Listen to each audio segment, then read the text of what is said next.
Car मैं हूं आपके साथ इंशान। नेशनल टुडे 24 पे आप सभी का बहुत बहुत स्वागत है। बता दें खबर उत्तर प्रदेश के फिरोजाबाद पहुंचे उत्तर प्रदेश उद्योग व्यापार मंडल के प्रदेश अध्यक्ष मुकुंद मिश्रा। फिरोजाबाद के व्यापारियों ने बड़ी गर्मजोशी के साथ व्यापार मंडल के अध्यक्ष मुकुंद मिश्रा का भव्य स्वागत किया। फिरोजाबाद पहुंचकर मुकुंद मिश्रा ने कहा, इस समय प्रदेश की मौजूदा सरकार सुरक्षा की नीति पर तो बहुत अच्छा काम कर रही है, लेकिन रोटी पर टैक्स नहीं लगना चाहिए।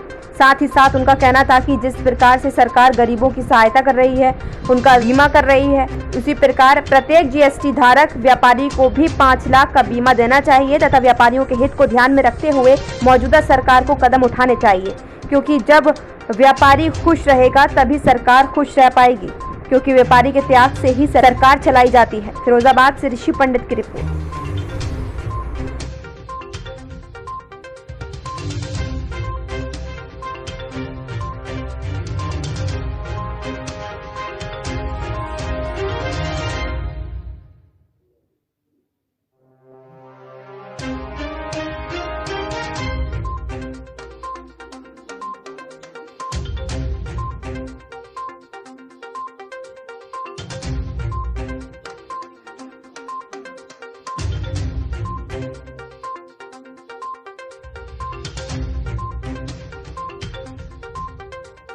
क्या उद्देश्य? देखिए, अभी हाल ही में अनाज पे जीएसटी लगा दी गई है नॉन ब्रांडेड पे। इन सब को लेकर के एक प्रदेश की कार्य समिति मुजफ्फरनगर में आयोजित है। कल उसी के जाने के लिए हम लोग आज हमारा फिरोजाबाद प्रवास हुआ है और कल हमारी प्रदेश की कार्य समिति की बैठक है और उसके बाद परसों राष्ट्रीय कार्य समिति की बैठक है। तो अनाज पे जो जीएसटी लगाई गई है, इसके विषय के लेकर के हम लोग आगे की रणनीति तैयार करने वाले हैं। और रोटी पे टैक्स नहीं होना चाहिए, ये जनसंघ का भी मानना था और हमारी सरकार से निवेदन है कि इस देश में रोटी पे टैक्स नहीं होना चाहिए, इसलिए इस प्रकार के आदेश को तुरंत वापस लेना चाहिए। सर, आए दिन देखा जाता है कि व्यापारियों के साथ में घटनाएं होती हैं, इस पर भी सरकार को सोचना चाहिए, उसके लिए आप क्या करेंगे? नहीं, कानून व्यवस्था के मामले में तो खैर पहले से बहुत अच्छी पोजीशन है, लेकिन फिर भी ऐसी जो घटनाएं होती हैं वो ना हो, इसके लिए सरकार कार्य करे।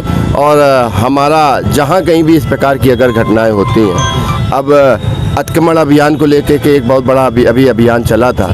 हमारे माननीय मुख्यमंत्री जी ने समय समय पे कहा कि व्यापारियों को विश्वास में लेके अतिक्रमण अभियान चलाया जाए, लेकिन इन अधिकारियों ने उसका पालन नहीं किया है और मनमानी तरीके से अतिक्रमण अभियान हटाया है। हम अतिक्रमण के समर्थक नहीं हैं, क्योंकि कभी न कभी हमारे भी घर के बीमार लोग उसमें फंस जाते हैं, लेकिन जहाँ पे 40 साल 50 साल पुरानी दुकानें हैं, उनको किसी जगह अल्टरनेट जगह दे करके और तब उनका अतिक्रमण हटाया जाए और व्यापारिक संगठनों को विश्वास में लेकर के ये कार्य किया जाए। जैसी मुख्यमंत्री की मंशा है वैसा ही कार्य हो। सर, एक बहुत बड़ी समस्या जैसे कि देखा जाता है, व्यापारी सबसे ज़्यादा टैक्स पे करता है, उसके बावजूद भी उसको व्यवस्थाएं नहीं मिलती, जैसे पेयजल है, मार्केट में शौचालय है, या जाम की समस्या बहुत बड़ी रहती है, जिससे उनकी दुकानदारी पर असर होता है। देखिए, इसके लिए हम सब लोग संघर्ष कर रहे हैं। हमने सरकार से 2-3 चीज़ें और मांगी हैं कि हम टैक्स देते हैं सबसे ज़्यादा, हमें आप स्वास्थ्य बीमा आप सबको दे रहे हो,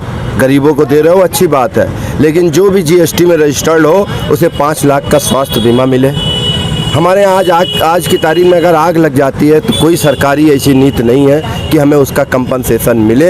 ऐसे में व्यापारी कल्याण कोष की स्थापना हो। इन सब विषयों को लेकर हम मुख्यमंत्री जी के संपर्क में हैं, क्योंकि जब मुख्यमंत्री जी और माननीय प्रधानमंत्री जी का एक टारगेट है, माननीय मुख्यमंत्री जी का, कि हमें उत्तर प्रदेश में $2 ट्रिलियन की अर्थव्यवस्था देनी है, वो तभी हो पाएगी जब यहाँ का व्यापारी भयमुक्त होकर के कार्य करेगा और हमारे ऊपर जब ये हमें लगेगा कि नहीं सरकार हमें संरक्षण दे रही है। इन सब चीज़ों के लिए उनके कानून का सरलीकरण